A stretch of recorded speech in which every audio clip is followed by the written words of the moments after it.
Okay, so today's the discussion points as the points that were reflected on the screen, also the application of microeconomics in solving forest resource problem. So this is the topic that we need to discuss here.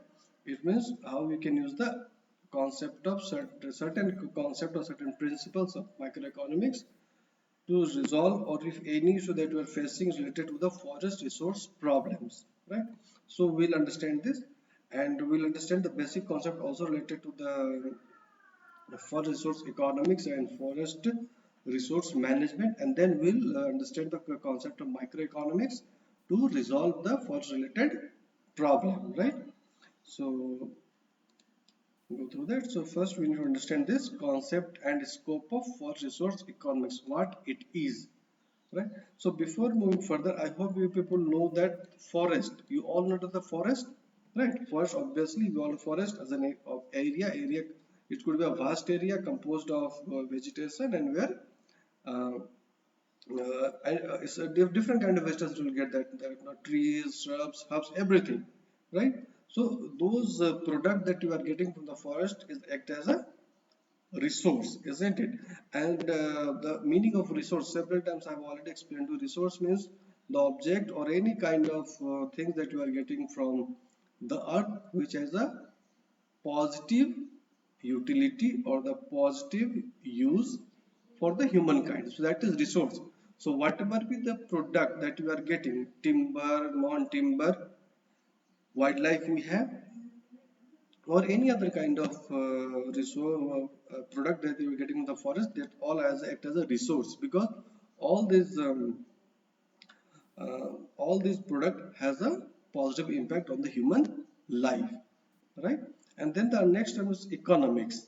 Economics, the basic meaning economics is, despite you have already studied that, but the basic meaning of this economics is to understand how to deal with the scarce resource, how to deal with the scarce resource. It means the resource is in a very limited condition, and then we have to make a proper allocation to fulfill all the necessary demand that is available, right? So that is economics, to study of scarce resource.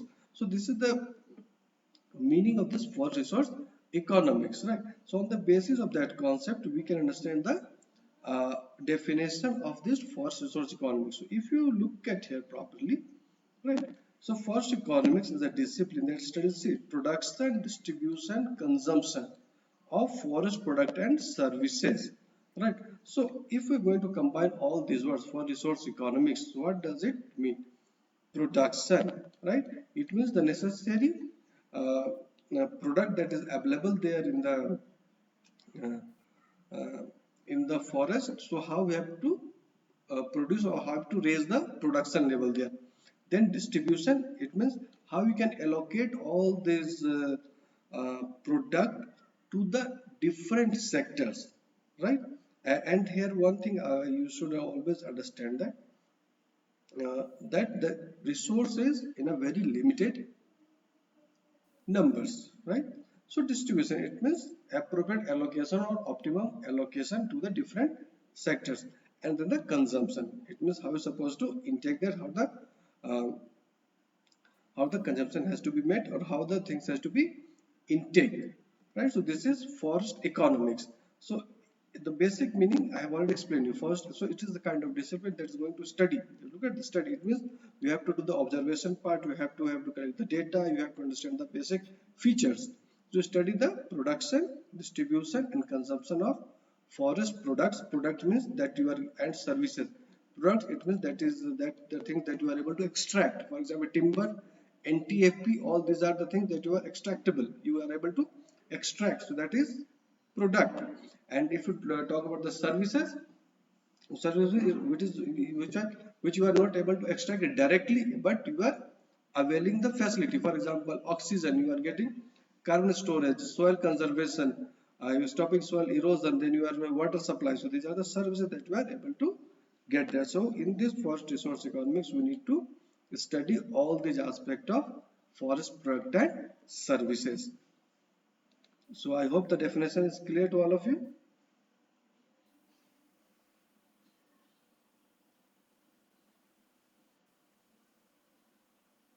Definition is clear. Is there any question for the definition part?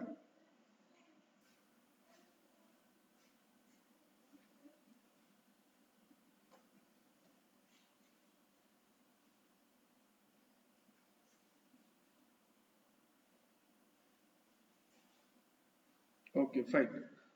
So thing is clear, and always you have to keep in mind here, right? Uh, if you talk about the forest or the forest product, so certain important features that always you should understand that the resource that we're getting from the forest has a alternative uses, or you can say the multiple uses of the forest resource. See, whenever you're discussing this first resource economics, this one important feature you should keep in mind, that the resource or the product that you are getting from the forest has a multiple use, right? Multiple use is there. Since it has an alternative use, then how we can establish the relationship between end and scarce means, or the, have you get that? These things has to be understand that. So in this forest economics, what the basic things that we have to study, we have to study the choice, we have to study the option, we have to study the different kind of choice you have related to the forest conservation and management, isn't it?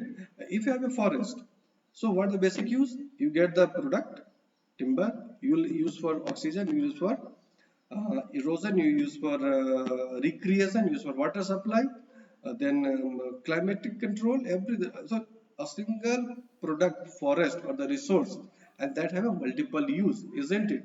So we have to study the choice. So what kind of choice we have to have, so that we are able to fulfill not only our needs or the demand that is available, or how we conserve the forest and manage the forest. So we should keep these things in mind. So on the basis of that parameter, we discuss the technical information related to this forest, right? Okay, why we need to study that is very much important to understand. So several points I have already written over there. So on the basis of that point, I like to discuss. Fine. So first, long time frame in production. That is another feature of the forest product. Long time frame, right? It means if you are sowing a seed today on a certain field or certain area, so it will take at least 20 to 30 years to get matured, isn't it? Right, then you are able to harvest. So long time frame. Even if forget about these important species, if you talk about the species that is very much used nowadays, that is poplar or eucalyptus, but still you have to wait for 3 to 5 years. If you are going to compare the production of forest to some other kind of product, so not a single product at 3 to 5 years time frame for the production. If you have to manufacture any pen, any goods, you can manufacture within an hour, right, by using certain machines, certain raw material, right? Yeah, and if you compare with the agriculture, even the agriculture within 3 to 4 months you are able to get, you are able to harvest the product. But here in forestry the time frame is very long, 3 to 5 years, right? And why this kind of things there? Because as I, even the class I have discussed with you, because the tree or any vegetation is the producer and product itself, right? A very little or even a very less human interference or human intervention is to be there for to produce timber. Because tree, if you take the example of tree has to produce itself to become a product after certain time, right? So there is no human control on that. You can control a bit small thing, for example if you're doing plantation activity, so certain kind of soil working you can do that, but you can't control the environment, you can't control the temperature, you can't control the sylvics of the species, isn't it? So this is some important things that one should understand, technical information, right? So long time frame in production they are in a uh, they are in a forest product. So that's why again management become a problematic, right? Because you have as a forest manager, or since you are studying the forest management part, So what the basic job you have to? You have to bridge the gap between demand and supply. You have to manage the forest in such a way so that continuous supply of forest products should be channelized. But there is one restriction, that is long time frame. You are not supposed to produce the product in forest, right? The producer has to become products itself in certain time frame, right? So long time frame in production is there. Then production of multiple products, as I told you. As just if you again discuss of the forest resource, so as a simple resource it has a multiple use, right? Even a timber is there, you can make a multiple product for that. So whatever the resource that you are getting from the forest, right, first it has a multiple use, and even in the whole forest has a multiple use, right? You can protect the forest for the climate control, or you can harvest the product for getting the timber, or you can interact the forest for water supply. So several kind of product you are getting, both extractable and non-extractable, right? Then we have to another important aspect of this resource is multiple stakeholders, right? There is no single ownership on the forest, right? It has a multiple stakeholders, right? The meaning of stakeholders, you people already started several times, that stakeholders may basically comprise of all those people which on which those people whose life is depend upon the forest, right? Or in a simple sense you can say that whatever the product and services that we are getting from the forest have an impact of all those kind of people. Those are called stakeholders. So it may be consumer, it may be government organization, it may be environmentalist, it may be some other agencies, right? So whenever we are discussing the allocation of this particular forest resource or the forest products, we should keep in mind. And if you, in terms of you talk about this forest resource, the several multiple stakeholders we have. For example, we have a forest communities, then we have people that those people are residing near the forest, or some tribal, say some tribal people reside inside the forest, then government organization, NGOs, environmentalists. So multiple stakeholders are there. So that's why the things becomes bit complicated, how to allocate the resource. Resource is limited, resource has a multiple use, and now we have a multiple stakeholders. NGO has intention to preserve, tribal or the people or those who are residing or those life is dependent upon the forest, they need forest product there. Government has both the job, they also need forest for revenue collection, and in a way they have to manage the forest, isn't it? So we have a multiple stakeholders and we have a multiple use. So this kind of uh, condition or this kind of situation one should face while dealing with this forest resource. Is it clear? So is there any question from first 3 point? If you people are unable to understand anything, then I'll move to this last 2 point.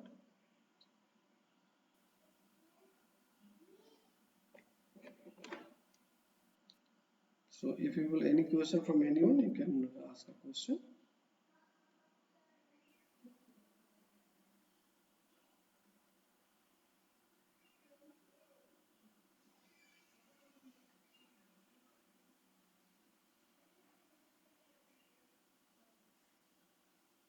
So you will understand everything?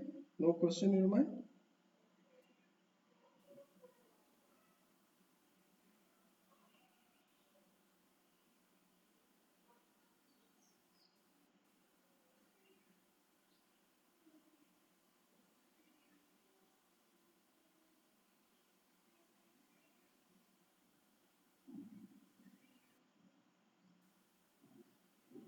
Okay. Then we should move to this marginal approach. So here we need to understand this marginal approach here. So you people, I think already studied in your in your economics there, but let me simplify you.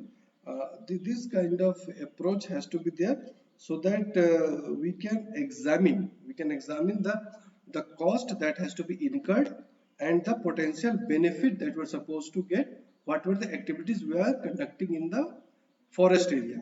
Right. Again, listen carefully. What does it mean? Marginal approach means what? That obviously uh, some kind of activity has to be conducted inside the forest area. So whenever you are doing, either you are doing to harvest the product or you are doing the management part, cost has to be there, isn't it? But whenever the cost has to be there, we should also think about um, the benefit that has to be associated with the cost. And not only that, we also have to add the utility part. What is the marginal utility? Have you get that? Again, I am repeating, this marginal approach suggests the certain price level, and which price level is basically determined by the marginal cost and marginal utility, isn't it? So here these things we need to understand.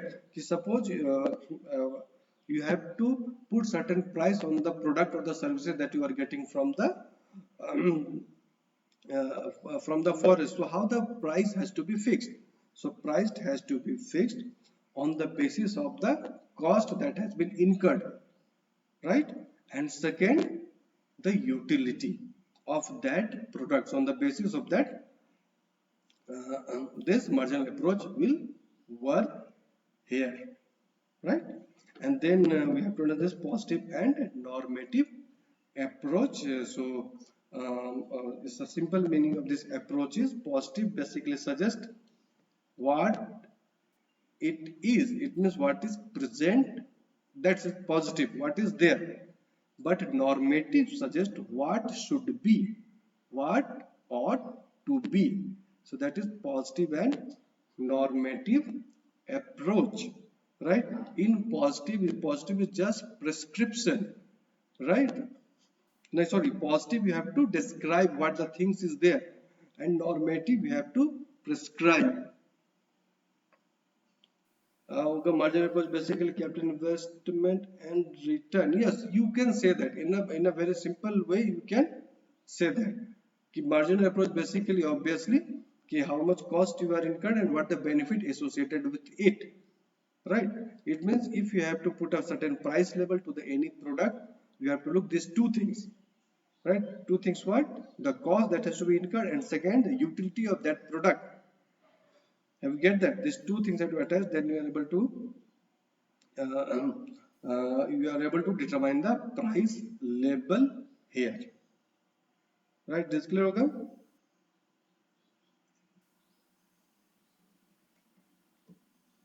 Fine. So now discussing this positive and normative approaches. So what I told you, positive means what is available in the present, what it is, and normative means what should be.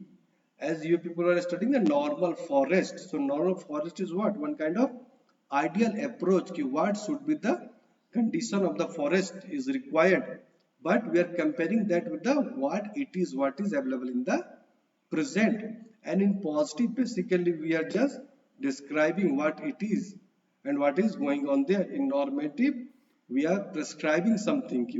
If some problem is there, that should be sorted out like that. So these are some technical things that one should understand about this forest resource and also the economic part of forest resource.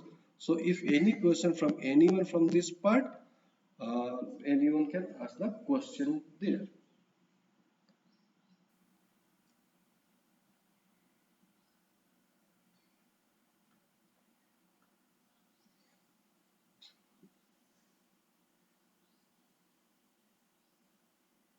So any question from any student?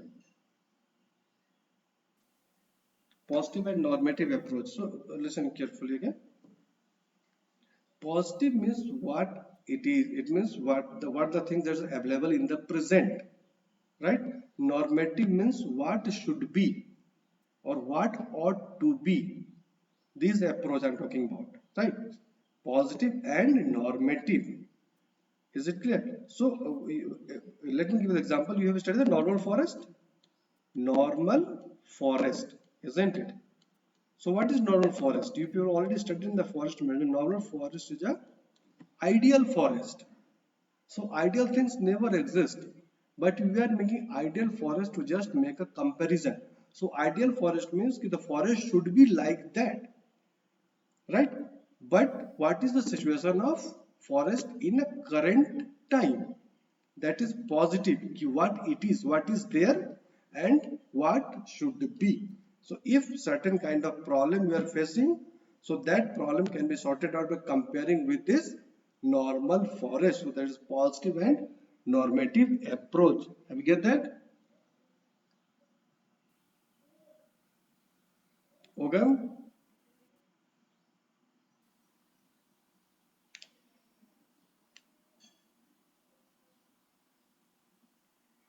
Okay, now the question is we will have just multiple stakeholders. So okay, listen carefully. You can easily understand them. I think will be you are from Nagaland, isn't it? Right? And let me give a very simple example. Nagaland, you're from Nagaland, I hope. Yes. So generally the tribal people are there. So tribal people, most of the livelihoods depend upon the forest, isn't it? Right? So they are one of the stakeholders. Right? Apart from that, how does others' life can be affected through the forest? So not only the tribals which are residing inside the forest, but also those who are outside the forest, right? So the simple meaning, what I like to make you understand that the stakeholders are basically referred to all those people, right? All those people on which there is an impact of all these forest product and services, right? Whatever the first product and service that is available, so they have an impact on all those concerned people or the agencies. Those are called multiple stakeholders. Have you get that? So it may be government agencies, it may be tribal people, it may be NGOs, it may be consumers, it may be some uh, forest communities, it may be some forest committees, right? It may be those uh, people who are getting concession to use the forest resource, or those who are getting the forest on the lease, or those who are private owners or the public owners. So all are the, so the single forest has a multiple stakeholders. You can't say, no one say that this whole forest is mine, only I have to get the resource. Several lives has been attached to the forest, so that's what's called multiple stakeholders. So is there any more question from this?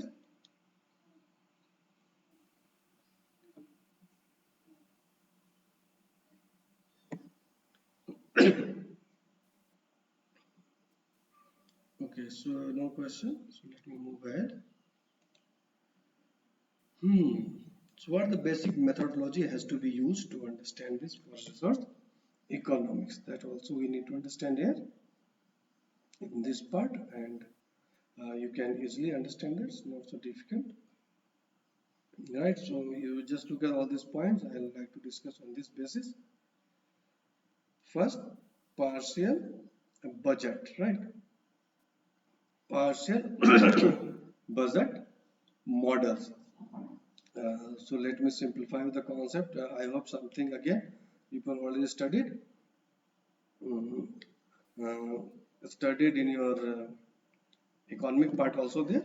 So before understanding that, I'll discuss to you one point here, that is a marginal approach. So this approach you can use there also. So basically this partial model, partial budget model uh, is a sort of planning, or is a decision making framework, you can say that, right?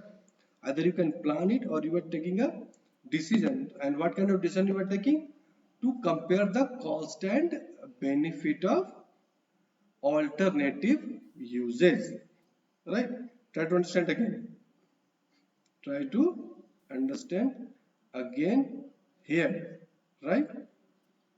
Here you have, again I'm repeating, this partial budget model is a planning or decision making framework. And why we are using this framework?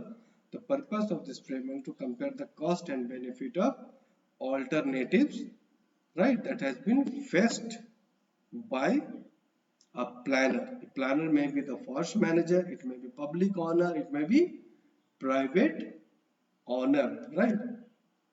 And when you are going to use this model, right? So this model will, since it is a decision making model, so this will provide you a certain tools so that you are able to handle the uh, profitability or the revenue of the enterprise or the department properly, right? So this is the basic and model that has to be used to understand this for resource economics partial budget model. So one by like to discuss, and if you have any question in each model you have to ask. So have you understand this?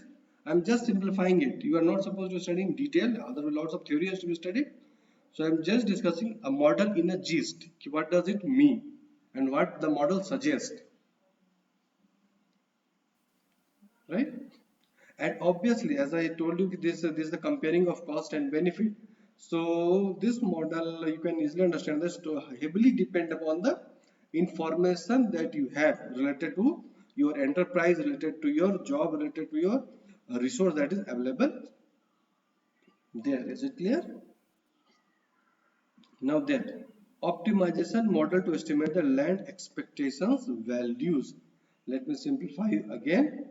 The simple meaning, since the word is optimization, is it means best possible use, right?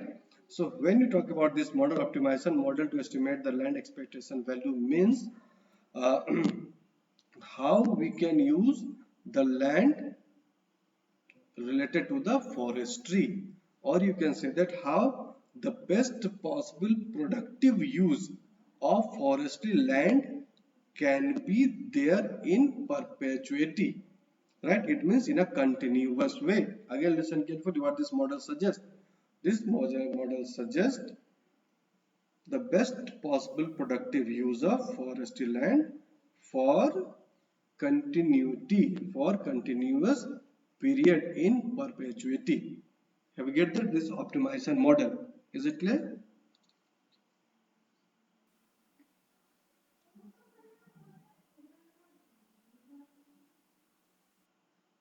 Have you get this optimization model?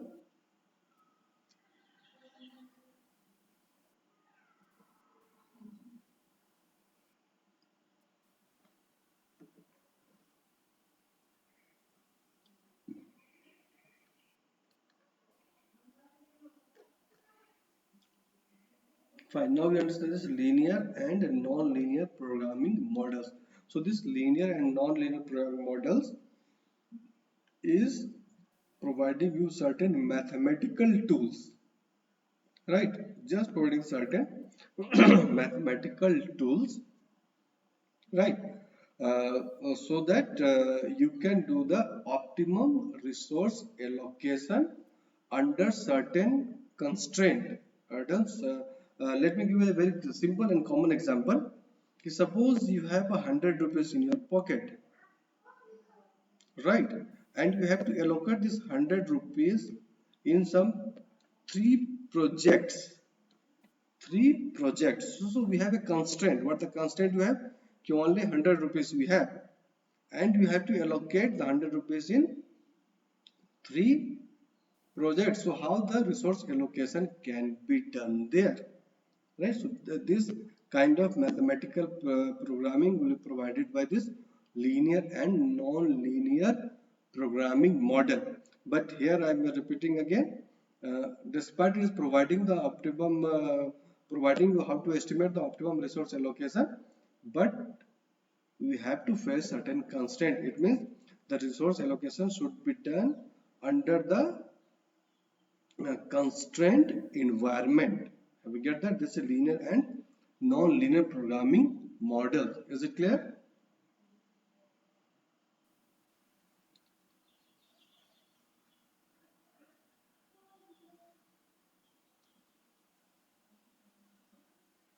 Is there any question from this linear non-linear?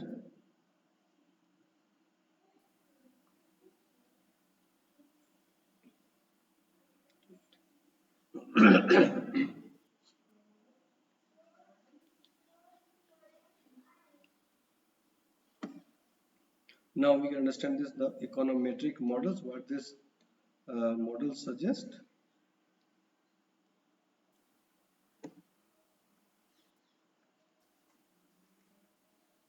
Simple definition, okay, there is no definition there. The model has to use for making decision making. So I'll just give you the idea ki how this that basically uh, what the model suggests and how, right?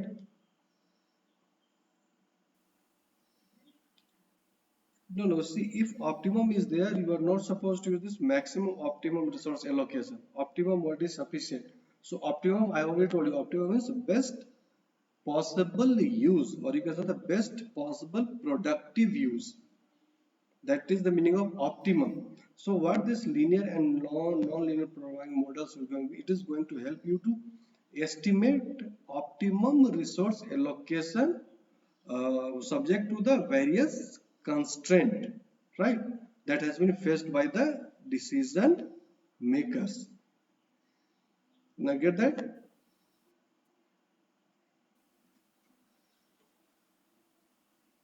Now we will discuss this econometric models. So this economic model has to use to estimate the relationship among different kind of variables, right?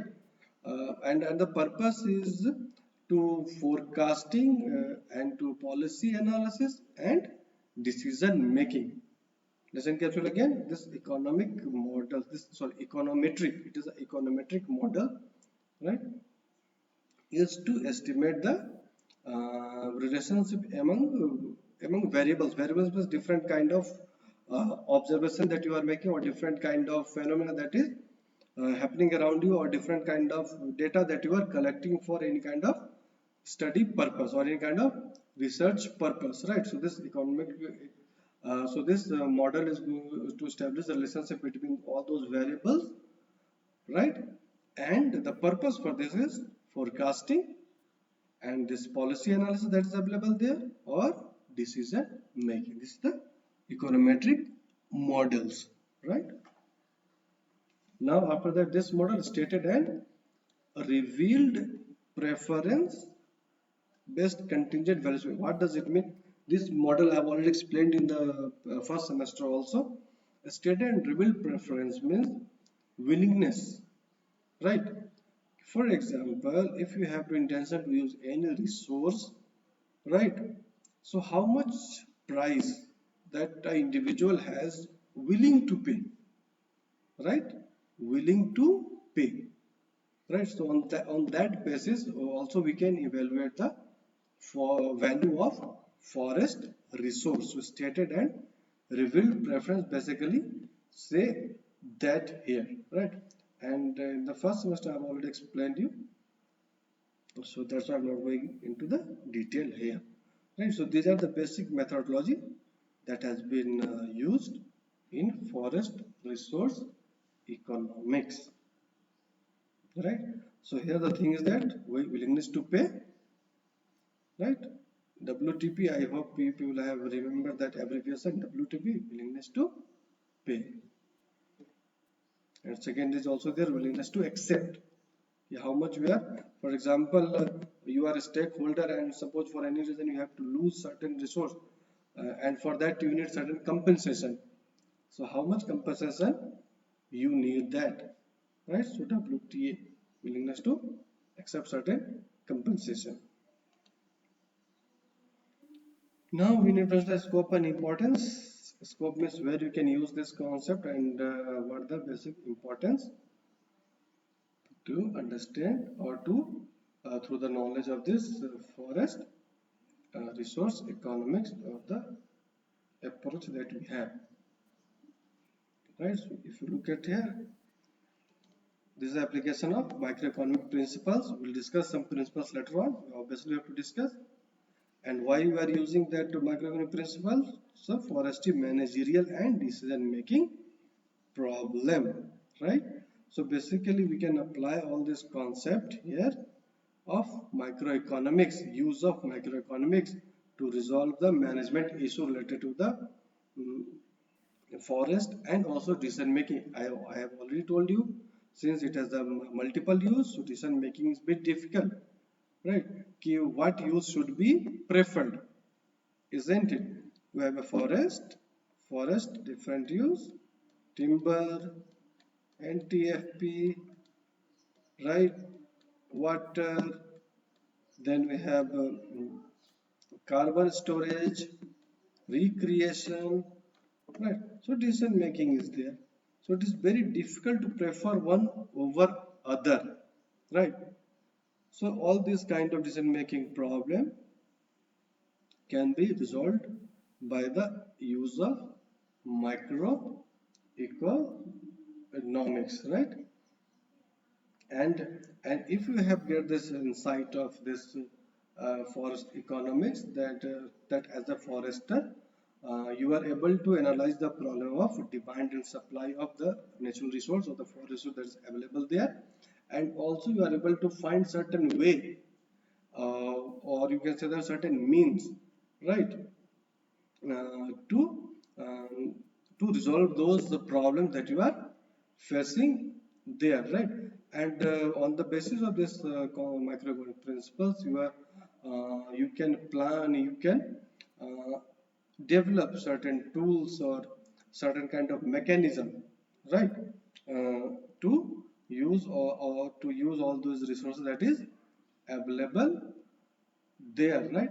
uh, and also you are able to recommend certain measures to resolve those problem that is there. So basic scopes are there. So let me explain all this scope. But okay, before moving to this scope, I have already explained you certain aspect there. So you first ask a question. If something that you were unable to, I have started from the definition to the methodology. So up to this point, if any question has been raised or anything that you are unable to understand, first you ask, then I'll discuss this scope here.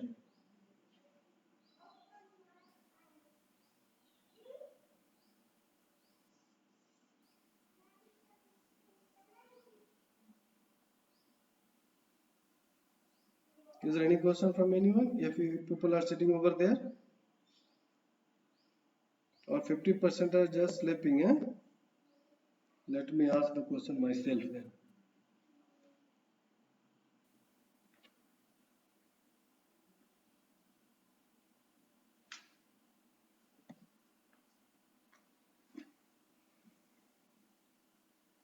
Okay, so up to this point everything is clear. So let's start the scope. Scope, the meaning of a scope is area of application. It means where you can use the concept of uh, microeconomics, right? That is scope, where you can use it. So first we can use the concept is allotment of forest land. So you people already studied in the forest management that we have a different kind. We are just making a category of forest, different kind of category, like product protection forest. We are making production forest. We are making commercial forest. We have reserve forest, social forest, isn't it? And but the land is fixed, right? Whatever the forest land is there, you can't have a different kind of forest. You can't create a new forest land, right?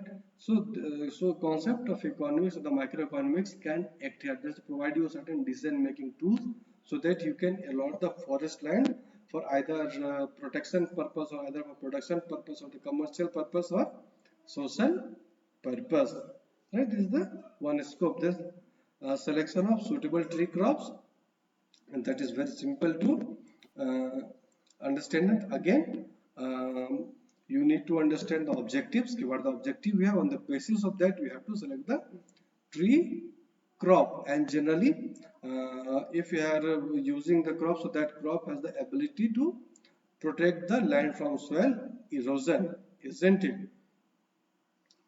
And also you can use those crops that can be helpful for flood control, or that can be used for horticulture purposes, or that can be used for some other kind of human activity. So on the basis of that you have to select the tree crop. Then obviously employment potential is also there. uh, we can apply the concept of economics to understand this important aspect there, isn't it? We need so that we can assess the extent of employment opportunities uh, in this forestry field, right? And then utilization of forest products. So here utilization, as I told you, utilization means degree of usefulness, right? So we have to utilize the forest product in a sustainable way.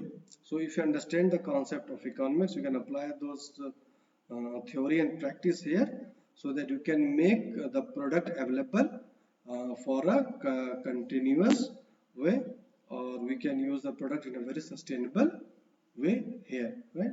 Then stress of plantation activity, you can easily understand that.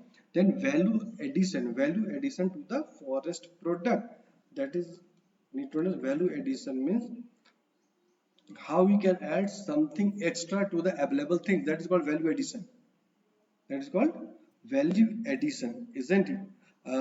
Before going to the example of forestry, just to understand a very simple thing is that uh, you have a piece of paper. Simple piece of paper will cost you 1 or 2 rupees, but when you are making certain kind of craft with that, right, the value of the same paper will going to increase. That's called value addition, right? You are adding something, you are just innovating something with the existing product, and the price has to be right, the value has to be right with that product. So if you talk about this value addition to the forest product, so for example, we have a forest, so we can manage the forest, or we manage the vegetation or something in like that. So we can use the same forest for the recreation purpose. Just for example, I'm giving you, if recreation will be there, so this is, we are just adding the value to the existing forest, right? And then obviously recreation is not free of cost, so you can charge them, so you will get some monetary advantage also there. Apart from that, if you are getting some herbs from forest, so you can use herbs as a raw material to produce certain kind of medicine. So the same herbs become a medicine, again value addition has been done there, and again your revenue will be like that, right? So after that, economic use of forestry product. Economic use, you have understand that, right? You have to use the product in a very sustainable, same meaning is something like that. Then determination of rotation, that you people you already know that, I'm not supposed to go into detail.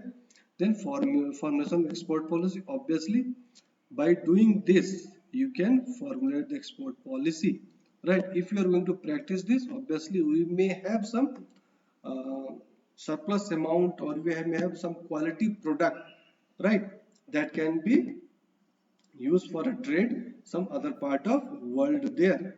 So production, then export policy can be designed or make. Then policy for basis of its distribution, that is important. Why it is important? As I told you, there's two things that is incorporated in that is, first, the resource is scarce. Second, the resource has a multiple use, right? So we should have design certain policies, certain rules, regulation is required, so that distribution can be channelized, right? To analyze people participation, I told you stakeholders interest will be there, then people are going to participate. Production of endangered species, and forecasting and the future requirements, right? So these are the basic scope related to the forest resource economics that we are supposed to study here. So you have get that, all of you get this concept here, scope. Any question?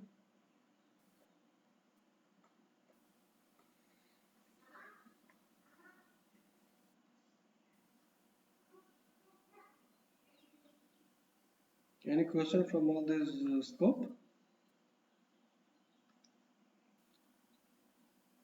Eighth point were the formulation of export policy. Export policy, isn't it? So, no, sorry, sir. Determination of rotation. You don't know the rotation. Rotation we already studied in first one. Rotation means, suppose you have this forest. So we are dividing the forest into certain compartment or certain coop, right? And then we are filling one part one year, second part in the next year, then third part, then fourth part, then come to this. So determination of rotation will be there. it means how the rotation period should be. So 1 year, 2 year. So you have to determine the rotation, right? And if you understand the resource economics, so through this economics, you have to understand the demand and supply. As I told you, you have to understand the problem related to the demand and supply. First thing, the second, you are also able to get that how much resource available there. You are also able to note that the stakeholders, who is the stakeholders of those resource, right? Then you have to make a decision among the alternative usage. So on the basis of all these kind of activity, you have to determine the rotation, right? How the failing and how the extracting, you can say that rather than failing, you can use how the resource can be extracted in perpetuity. It means sustainable way. It means continuous supply of resource should be there. Is it clear to all of you now? Is there any question?